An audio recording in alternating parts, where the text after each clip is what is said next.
Welcome to Solving Logarithmic Equations by Blake Findley and Joseph Lunt.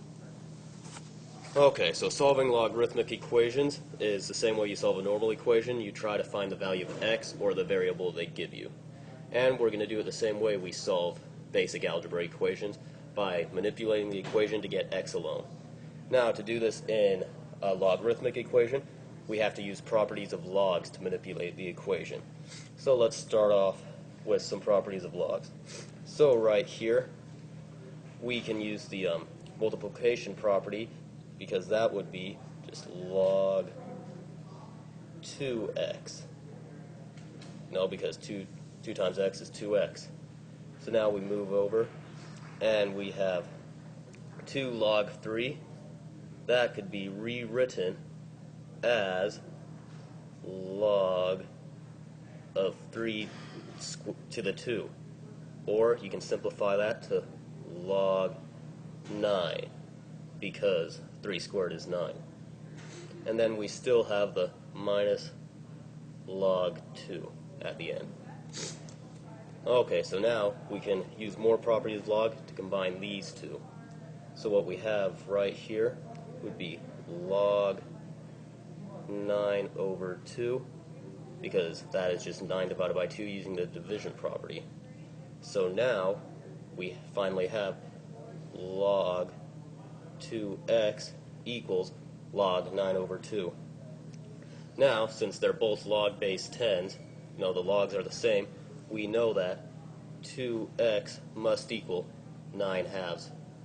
So, using algebra, we know that x equals 9 over 4.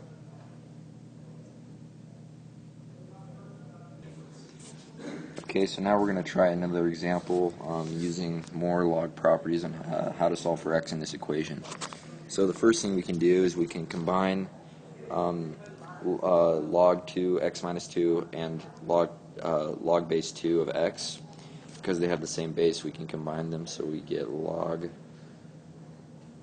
2 x squared minus 2x equals 3. Okay, and then now we can use another log rule to convert this into exponents. So we get 2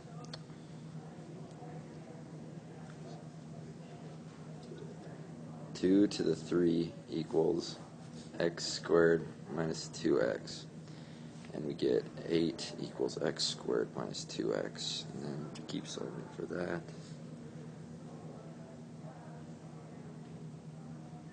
We can bring the 8 over by subtracting from both sides, so we have x squared minus 2x minus 8 equals 0. And then we can just factor this equation, so we can do x minus 4 and then x plus 2. So the solutions for this equation are x equals 4 and x equals negative 2.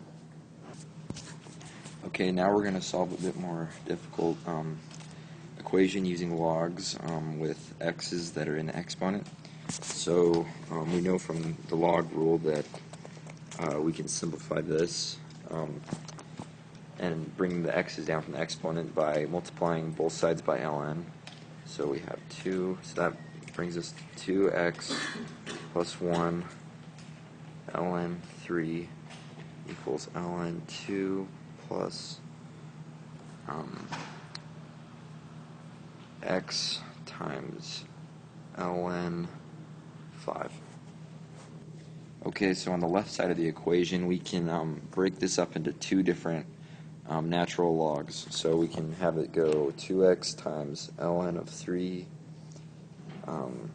plus ln of 3 equals ln 2 plus x ln 5. So we want to get the x's on one side and everything else on the other side, so we'll subtract, on the right side we'll subtract x times natural log of 5, and then on the left side we'll subtract natural log of 3. So our new equation will look like 2x ln 3 minus x ln 5 equals ln 2 minus ln 3. Okay.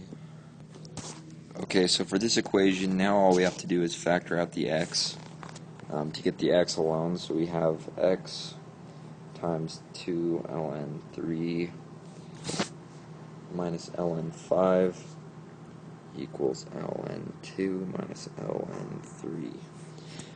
Okay, and then all we do is divide 2 ln 3 minus ln 5 away from x and get it on the other side, and that will be our answer. So we get x equals ln 2 minus ln 3 over 2 ln 3 minus ln 5. Thanks for watching. Oh. Just kidding, we're back. We can actually simplify this a lot more. So using this, we can turn the 2 natural log of 3 into natural log of 3 squared, which would just be natural log of 9. So natural log 9 minus natural log 5, and then we have natural log 2 minus natural log 3. Now, using the division rule, we can once again simplify that. 2 natural log 3 over 2 over natural log 9 over 5 equals x. That is the answer in its simplest form.